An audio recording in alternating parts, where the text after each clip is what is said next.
Mereka menemukan makam itu berlubang sebesar ember. Hantu pocongan dengan wajah remuk yang dibungkus plastik itu berdiri tepat di kaca jendela ruang tamu Pale Ibrahim. Halo buat teman-teman yang udah subscribe ataupun yang belum subscribe Lentera Malam. Biar teman-teman selalu dapat notifikasi setiap kali Lentera Malam update video baru, teman-teman bisa nyalain loncengnya seperti video di tengah ini nih. Pilih all atau semua. Jadi jangan lupa nyalain loncengnya. Assalamualaikum warahmatullahi wabarakatuh. Selamat malam teman-teman, balik lagi di Lentera Malam bareng gue Adit. Sekarang kita lagi ada di segmen cerita horor nih. Seperti biasa kalau di cerita horor ya pasti gue bawain cerita yang kita ambil dari tweet horor atau dari kiriman pasukan Lentera Malam. Nah, cerita kali ini dikirimkan oleh salah satu pasukan Lentera Malam nih. Namanya Gilang. Judulnya Pocong Merangkak. Kisah ini terjadi sekitar tahun 2007 silam nih. Ini kisah nyata dan benar-benar dialami hampir semua penduduk kampung tempat tinggal Gilang. Termasuk keluarga Gilang sendiri merasakan teror dari pocong merangkak tersebut. Nah, demi alasan dan kenyamanan bersama, semua nama dan tokoh dalam cerita ini gue samarkan ya, termasuk tempat desa tinggalnya si Gilang ini. Nah, buat teman-teman yang mau main ke sosmednya si Gilang ini, bisa mampir ke Instagramnya Gilang, namanya @edwardyehuda. Dan dia juga punya YouTube channel namanya Zain Rizal Channel. Nah, nanti linknya gue taruh di deskripsi. Mampir-mampir atau sapa-sapa aja lah untuk yang ngirimin cerita ini. Yaudah, tanpa basa-basi lagi, cerita horor dimulai.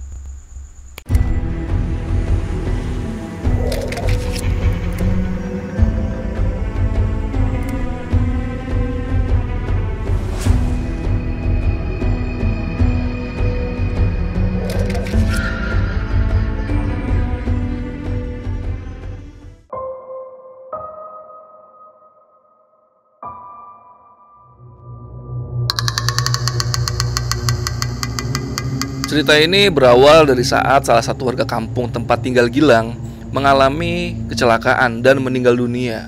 Kita sebut saja namanya Om Burhan. Dia mengalami kecelakaan lalu lintas di sebuah jembatan angker di daerah yang bernama Demung. Jaraknya sekitar 21 km jauhnya dari desa tempat Gilang tinggal. Kondisinya waktu itu kepalanya remuk karena terlindas truk gandeng. Sedangkan istrinya mengalami patah tulang paha yang harus berkali-kali dioperasi. Kecelakaan itu terjadi sekitar hari Senin sore saat almarhum dan istrinya selesai setor uang ke bank. Jadi malam harinya, setelah jenazah ini pulang dari rumah sakit, jenazah almarhum langsung dimakamkan malam itu juga. Kalau tidak salah dini hari sekitar jam 1.30 malam. Tidak banyak orang yang ikut mengantar karena memang saat itu sedang hujan gerimis dan sangat dingin kondisinya. Malum, saat itu sedang memasuki musim hujan, sekitar bulan Januari tahun 2007. Saat itu Gilang sendiri pun tidak ikut karena esoknya dia harus bangun pagi untuk sekolah. Nah, sebelum Gilang ini tidur, sekitar jam 9 malam, nenek dan ibunya Gilang ini membakar kemenyan di atas sabut kulit kelapa dan diletakkan di depan teras rumah. Waktu itu Gilang bertanya ke neneknya, "Kenapa bakar kemenyan, Bo?" Simbo bilang kalau itu adalah tradisi desa setempat.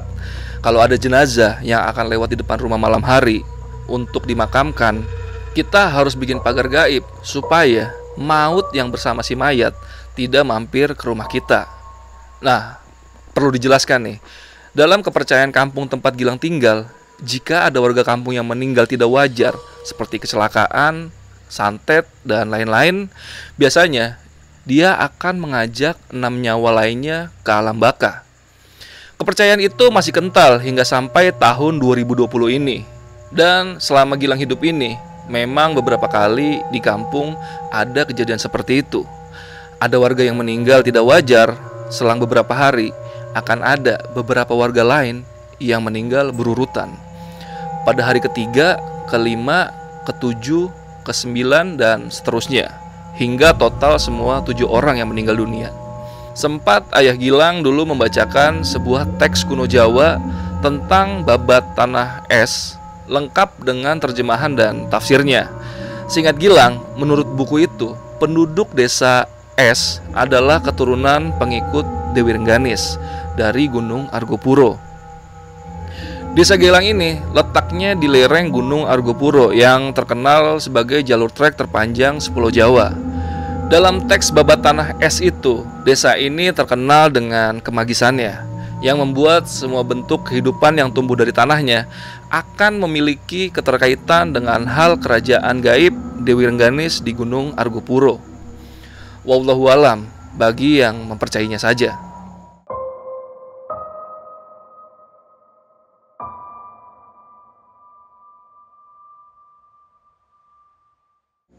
Nah, setelah pemakaman, hari pertama masih wajar-wajar saja. Baru masuk malam kedua, mulai muncul rumor-rumor tentang adanya manuk medi. Artinya burung kesurupan. Ini juga salah satu mitos di kampung tempat tinggalnya Gilang. Biasanya, burung yang kesurupan arwah ini sejenis gagak atau burung-burung malam lain yang bersuara serak.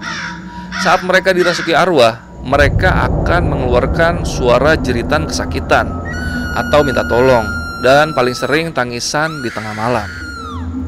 Dan ini sudah sering terjadi. Malam kedua setelah Om Burhan dimakamkan, ada beberapa penduduk kampung yang mendengar suara tangisan manuk medi ini di beberapa tempat yang berbeda.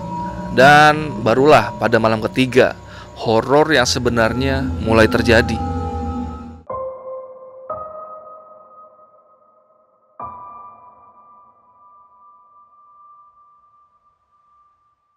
Kami warga kampung tidak sama sekali menyangka ini akan menjadi teror terlama di kampung kami, yaitu sekitar 40 hari kurang lebih. Jadi dimulai dari saksi mata pertama, bernama Mbah Tiwul. Beliau pemilik kedai kopi legendaris di Desa Gilang. Kedai kopinya selalu ramai siang dan malam. Malam naas itu terjadi sekitar pukul 7 malam. Mbah Tiwul hendak buang air kecil ke kamar mandi di belakang rumahnya. Sebagai tambahan informasi, zaman dulu di kampung itu kamar mandi letaknya terpisah dari rumah utama. Nah, di sana saat beliau sedang buang air kecil, tiba-tiba ada suara memanggil dari arah luar bilik Pekiwon. "Mbah Ul, tolong aku." Begitu suara terdengar sayup-sayup. Begitu Mbah Tiwul melongok keluar, alangkah terkejutnya dia melihat penampakan makhluk mirip pocong dengan setengah kafan terbuka dan sedang berjalan merangkak. Wajahnya tidak begitu jelas karena warnanya merah kehitaman dan hancur dibungkus plastik. Oh iya, jenazah Om Burhan ini yang kepalanya remuk memang dari rumah sakit sudah dibungkus dan diikat dengan plastik. Tujuannya supaya darah tidak berceceran. Jadi jelas pocongan itu jelmaan dari Om Burhan. Hebohlah satu kampung saat Mbah Tiwul teriak-teriak ketakutan. Sontak orang di warung berdatangan. Tapi makhluk pocong itu sudah keburu menghilang.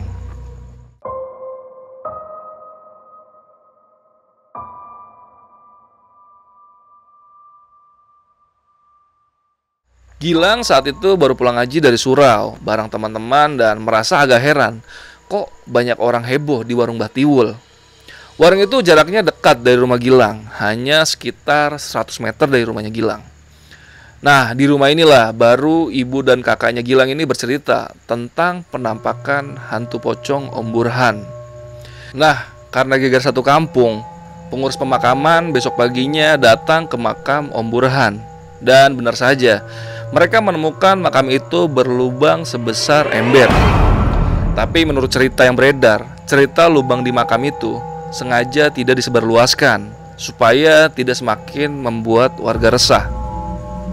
Gilang sendiri tahu cerita ini dari teman sekelasnya yang ayahnya adalah salah satu pengurus pemakaman. Tapi bagaimanapun juga, cerita tentang pocong Om Burhan ini sudah santer terdengar ke penjuru kampung, bahkan sampai ke kampung-kampung sebelah juga. Nah, malam keempat dan seterusnya teror terus berlanjut. Salah satu sesepuh desa yang rumahnya dekat Langgar Ngaji Gilang, sebut saja Pak Le Ibrahim namanya. Beliau tokoh agama sekaligus saudara dari Om Burhan. Malam itu, usai tahlil, hujan turun deras dan cukup lebat. Pak Le Ibrahim dari selesai sholat isya duduk di meja ruang tamu dengan was-was karena merasakan perasaan yang tidak mengenakan malam itu. Dan benar saja, menjelang tengah malam, pintu rumahnya diketuk seseorang.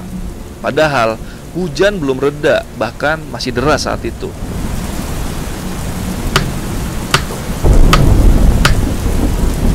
Dan ketika dibukakan pintu, tidak ada siapapun di luar rumah. Kejadian itu berulang sampai beberapa kali, hingga tiba-tiba hantu pocongan dengan wajah remuk yang dibungkus plastik itu berdiri tepat di kaca jendela ruang tamu Pak Ibrahim. Pak Ibrahim yang memang orang beragama dan sesepuh desa meminta si pocong untuk jangan mengganggu siapapun lagi dan berdamai dengan kematiannya. Nah, setelah dibacakan ayat kursi dan doa, pocong itu akhirnya lenyap seketika. Tapi masih menyisakan suara minta tolong sayup-sayup dari kejauhan. Kang, minta tolong Kang, aku Burhan Kang. Begitu suara sayup-sayup itu terus berulang hingga menjelang waktu berkumandangnya azan subuh. Dan ternyata malam itu bukan hanya Pak Ibrahim yang disatroni pocong Om Burhan, melainkan juga sahabat-sahabatnya semasa sekolah dulu. Kita sebut saja namanya Tante Yuli, Om Hasan, dan Om Erwan. Mereka bertiga sedang bertugas jaga shift malam di UGD dekat rumah Gilang, dan lumayan dekat juga dari langgar ngaji dan rumah Pak Ibrahim. Malam itu saat hujan deras. Menurut kesaksian mereka bertiga, saat sedang bertugas jaga, semua pintu di gedung utama UGD digedor-gedor dari luar. Bukan ketukan biasa seperti layaknya orang, tapi gedoran keras yang bikin kaget.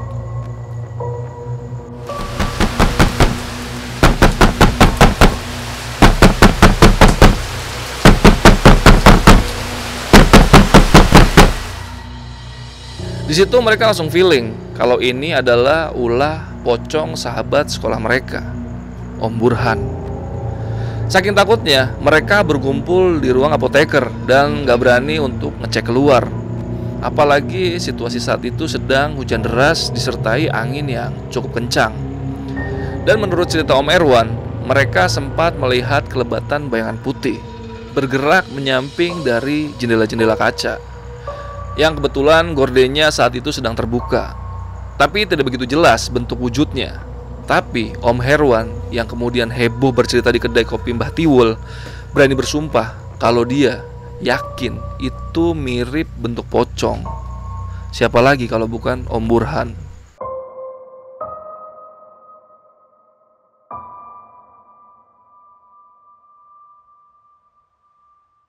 Geger dan heboh di kampung berlangsung setiap hari, bahkan meskipun telah usai tahlilan 7 harian. Setahu Gilang dan kebanyakan orang desa, hantu-hantu atau jin korin itu biasanya tidak berlangsung lama. Tapi yang ini cukup berbeda. Sudah lewat 10 hari, tapi masih banyak warga yang mengaku diteror malam hari, entah di rumah atau saat perjalanan pulang mau ke rumah. Atau bahkan juga ada yang diteror melalui mimpi. Otomatis desa yang indah ini, yang saban harinya selalu ramai dan menyenangkan, seketika pada Januari 2007 itu seperti layaknya desa mati. Aktivitas siang hari tidak seramai dulu. Anak-anak pun dilarang bermain jauh dari rumahnya. Malam harinya, para orang tua selalu bersama-sama para petugas ronda menjemput anak-anak ke surau saat pulang ngaji. Tidak ada yang berani pulang sendirian. Aktivitas malam hari hanya sebatas sampai pukul 7 dan 8 malam aja biasanya. Setelah itu kondisi desa senyap. Saat itu desa auranya cukup berbeda, sangat mencekam, bahkan meskipun tidak sedang turun hujan. Dan entah ini hanya sugesti atau perasaan yang terlalu terbawa takut, malam-malam itu sama sekali jarang terdengar suara hewan seperti jangkrik, kodok, burung, dan hewan malam lainnya.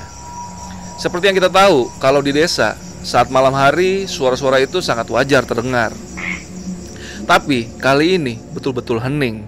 Hanya sesekali sayup-sayup suara gesekan dedaunan yang tertiup angin.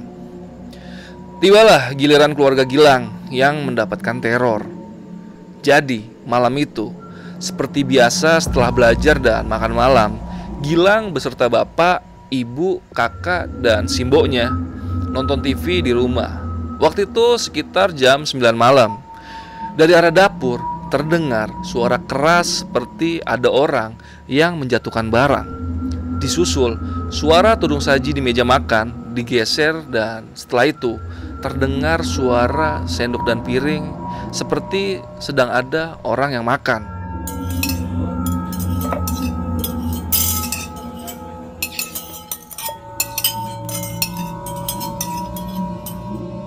Semua kaget dan sama-sama memikirkan satu hal, Om Burhan. Karena semua penghuni rumah sedang berkumpul, jadi mustahil ada orang lain di dapur. Saat itu semua bengong dan gak ada yang berani berbicara, bahkan bergerak. Tiba-tiba bapaknya Gilang menyuruh Gilang dan kakaknya bergegas pipis lalu tidur. Tapi karena untuk ke kamar mandi harus lewat dapur, kakaknya Gilang ini gak mau. Gilang pun di situ gak mau karena ngeri membayangkan apa yang sedang ada di dapur. Akhirnya mereka diantar pipis ke halaman depan rumah. Nah, kebetulan ibunya Gilang ini bukan orang yang terlalu takut dengan hal-hal mistis. Makanya itu dia dengan beraninya masuk ke dapur bersama Simbah. Gilang dan kakaknya memilih tidur bersama. Belum juga terlelap, ibunya Gilang ini sempat mampir ke kamarnya Gilang dan berpesan, "Jangan lupa berdoa, Nak. Sudah, cepat tidur." Di situ kakaknya Gilang juga bertanya, "Itu tadi yang di dapur apa, Ma?" "Oh alah, itu si James nyuri kepala ikan." James itu adalah kucing peliharaan keluarganya si Gilang nih. Tapi di situ Gilang dan kakaknya sama-sama tahu pasti itu bukan ulahnya si James. Karena mana mungkin James pegang sendok sama piring. Dan saat kejadian suara gaduh di dapur itu, kan si James lagi dipangku sama bapaknya Gilang. Nah, baru setelah keesokan harinya, ibunya si Gilang ini baru bercerita kalau tadi malam yang ada di dapur itu adalah demit yang numpang masuk rumahnya Gilang, yaitu Om Burhan.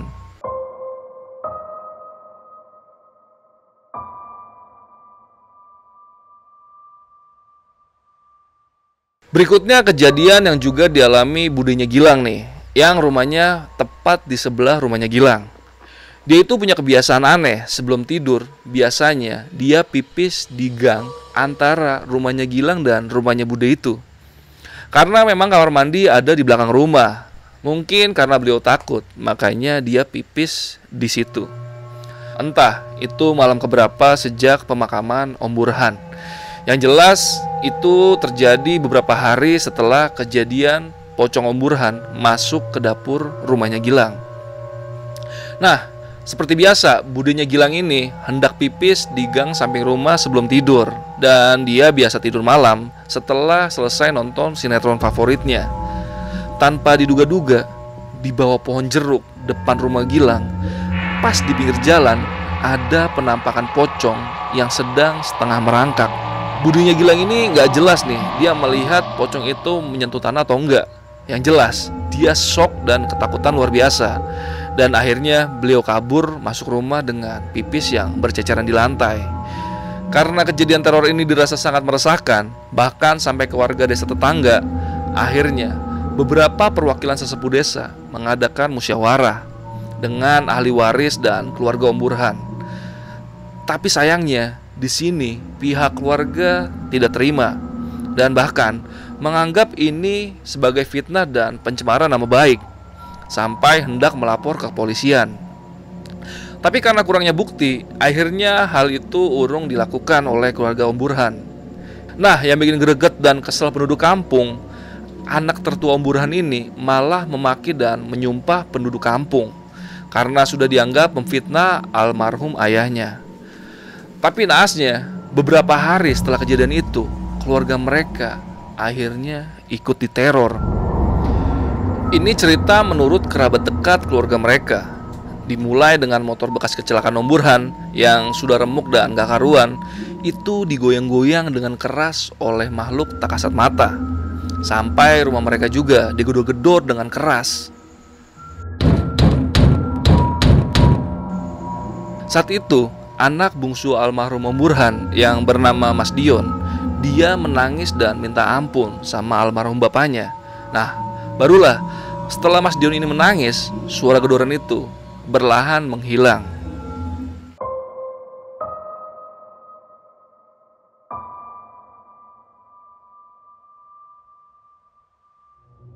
Karena musyawarah dengan keluarga ahli waris ini dirasa gagal, akhirnya penduduk desa sepakat untuk menyelenggarakan selamatan desa di sepanjang jalan desa. Malam itu ramai dan suasananya cukup berbeda, jauh lebih cerah dan terasa damai daripada malam-malam sebelumnya. Sejak diadakan selamatan desa itu, berangsur teror mulai berkurang. Bahkan menjelang 40 hari, sudah sama sekali nggak ada warga yang mengaku diganggu lagi. Banyak spekulasi yang beredar di warga kampung tentang misteri kenapa Om Burhan ini menjelma menjadi pocong merangkak. Beberapa tahun setelahnya mulai terungkap tabir misterinya nih.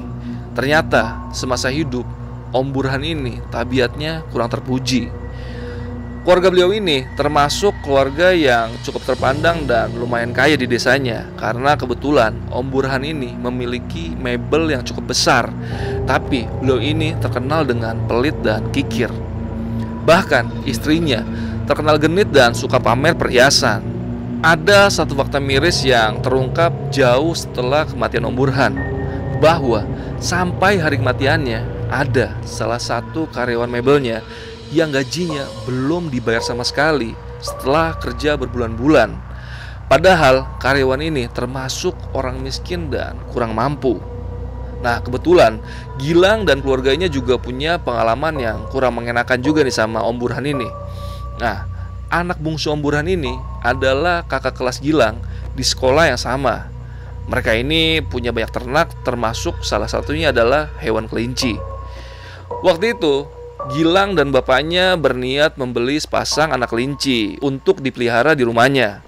Tapi di sini Om Burhan malah nggak memperbolehkan, bahkan menghardik orang tuanya si Gilang ini dengan nada sinis.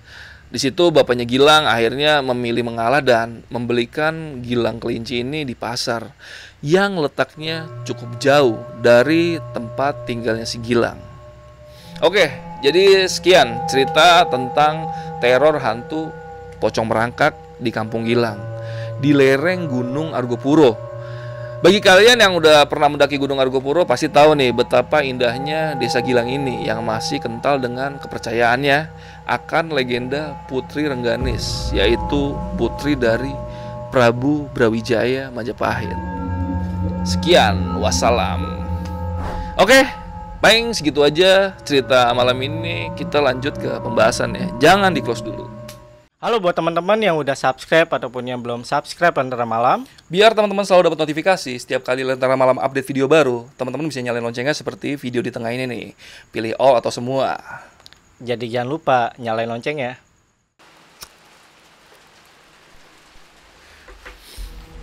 Bosen ya ngeliat gue ngerokok mulu ya? Ya udah, dengerin gue bacot aja ya. Oke, gue mau bahas tentang cerita yang tadi ya. Gimana nih menurut teman-teman cerita yang tadi gue bawain, cukup serem apa enggak? Karena kalau gue pas lagi baca ceritanya itu cukup merinding. Karena kalau hantu-hantu yang berhubungan sama pocong gue agak-agak ngeri sih. Karena ya tau sendiri lah bentuknya pasti ya serem. Apalagi kalau misalnya teman-teman mikir ngebayangin lagi di dalam gang gitu kan, tiba-tiba di ujung gang itu ada pocong yang berdiri. Nah gimana tuh rasanya?